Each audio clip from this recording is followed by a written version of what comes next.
Hello everybody, welcome back to Screen Stars, welcome to another PlayStation review. Today's review is for Beast Quest on the PlayStation 4. Now this is a game that was released initially back in 2018 on the PlayStation.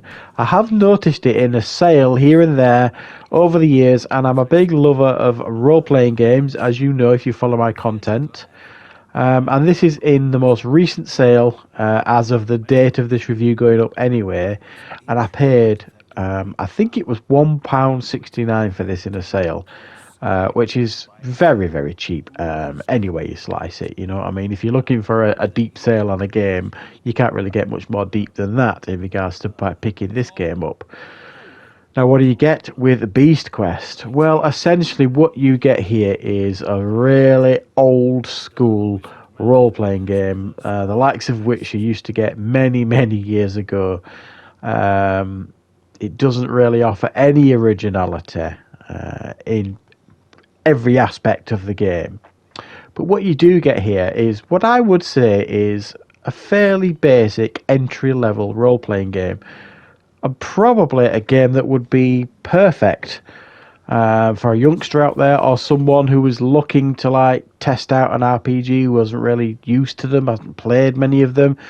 This will give you like a good idea of what to expect with a fairly basic role-playing game. It's not an offensively bad game, this, but it is just very, very basic.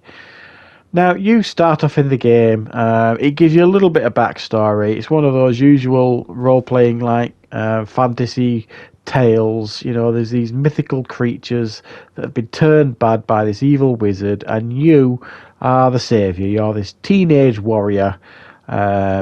And it is up to you, given like the equipment by a local good wizard, gives you the equipment that you need, and you have to go out on quests, pick up some friends along the way, and try and stop these creatures from becoming evil, and all that kind of good stuff. A fairly basic story, as you know, as you would probably expect with a game like this. Now, in regards to how this game looks, I mean, it's quite clear this game is not a looker in regards to, you know, graphics and things like that. It is very, very basic. It's not, again, I'll probably be repeating myself a few times, it's not offensively bad graphics, it's just very, very basic.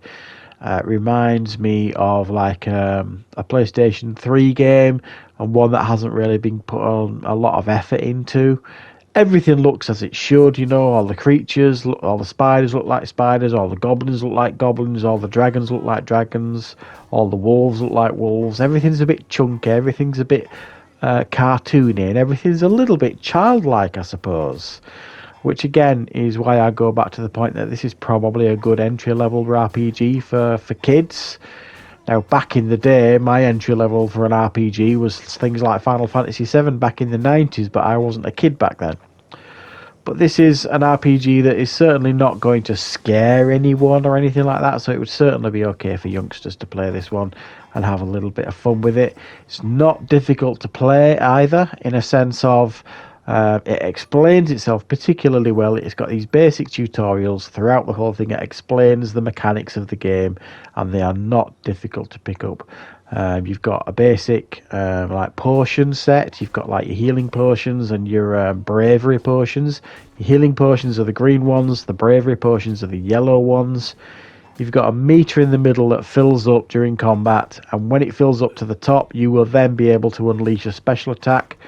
And that is determined with which companion you want to use, because throughout the game you'll pick up and build relationships with companions in the game, and they will come into battle and do like a special move for you when you've built up that meter enough. You've got other like buffs that you can use in the combat, in a sense of you can use like some bits of magic here in there. You can make your weapon blows more powerful for the next hit, that sort of thing.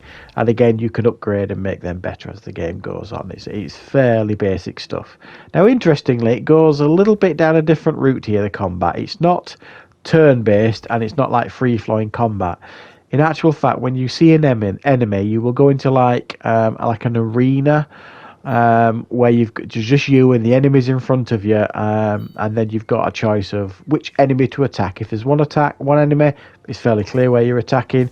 If you've got three enemies, they'll all attack from different angles. You can move around the arena, but you can't freely move around the arena. It's just like left and right, so you can kind of dodge and put your shield up in different regards to defense. And then you've got your usual swings and attacks. You've got like a short range attack and a kind of a long range attack if you want to use it. You've got like a quick attack and a hard attack. So you've got quite a few tools at your disposal to get yourself through the combat.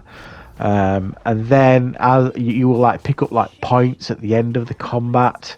And then you can add them points to kind of upgrade yourself in like the skill tree, which is a fairly basic skill tree, but it's a skill tree nonetheless.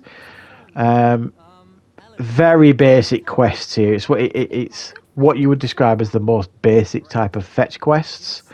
You'll go to like settlements, encampments, all this kind of stuff, and there'll be people with like yellow tags above the head, and you can ask them for quests, and they will be very basic stuff in a sense of it'll be, can you go here and pick these crops for me? Can you go here and get these flowers for me? Can you do this? Can you do that? Very, very basic stuff. But they are there nonetheless. And the main quest, will run alongside them. There are chests scattered around throughout the game. It's not like an open world game. It's more like you can kind of make yourself through these corridor type things and choose like left or right sort of thing. So it's not like, it's fairly linear, the game is what I'm trying to say. It's not like open world or anything like that. So the chests that are scattered around the environment, you've got like bronze, silver and gold, if I remember rightly. And to open them, you've got to pick up the right coloured key. So obviously to open the bronze chest, you're going to have to pick up bronze keys. So you can see them on the map when you're traversing through the map. So you could take like detours to go and search for chests and keys and things like that. And the gold chests are obviously going to give you better rewards, and usually when you open a gold chest you'll get like a new piece of clothing or charm to wear or something like that. So it's pretty basic stuff here, this game. And now I've had no real issues in regards to glitches or crashes or anything like that. It all works pretty smoothly. However, I have found the controls to be very spongy and unresponsive in a sense of when you're in combat, when you've done a special move or something like that, it won't always go immediately back into combat. You'll be pressing the button but nothing will be happening. Same with the jumping, when you're jumping across ledges, because there's a bit of platforming involved. It's like you're floating over the ledges, and if you don't just get the timing right, it can be very, very frustrating. It's very basic platforming stuff, but it also very frustrating because the controls aren't as good as they could be. So we have a fairly basic RPG, but for the price that I paid for this, if you're looking for a basic entry-level RPG for yourself or your kids, you could do far worse than this one. But I'm going to give it a 5 out of 10 because it is definitely nothing special. So thanks for watching, everybody. I hope you enjoyed this review. I will, of course, be back with more reviews and content on the channel very, very soon.